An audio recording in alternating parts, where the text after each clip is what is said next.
You were saying to me that there's a kind of a parallel between the beginning and the end of the story in terms of there being very little and then abundancy and Yeah, need.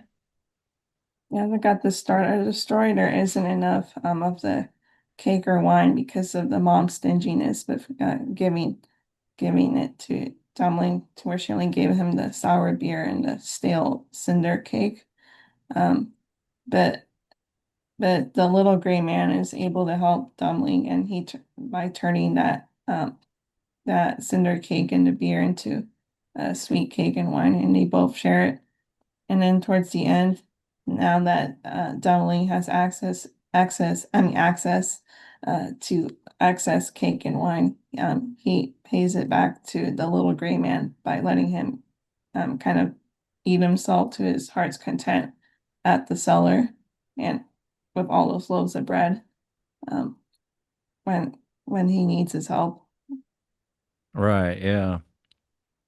And there's this general arc of kind of Dumbling through his will and his faith and generosity and all his virtues and his lack of kind of worry about the things that most people conventionally care about. He's able to get abundancy in his life and to rise in his life,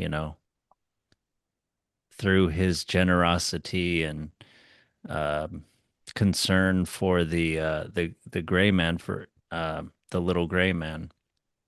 He is able to get the goose, which eventually leads him to getting the princess, and then he can bring it full circle, yeah, back to the gray man in the forest. But there's this kind of, yeah, there was like a lack of progress, a lack of going along on the journey on a journey in life at the beginning of the story when the first two brothers are trying to hew wood, but only paying attention to practical concerns.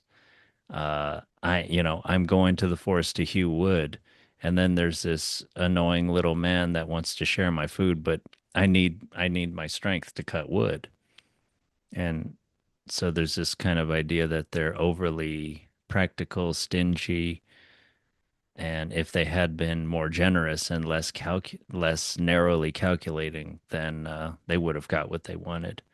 And that happens later on with the so-called dumb person that everybody is just not wise enough to understand, is not dumb at all. He is able to advance in life and to kind of bring everything full circle and like sort of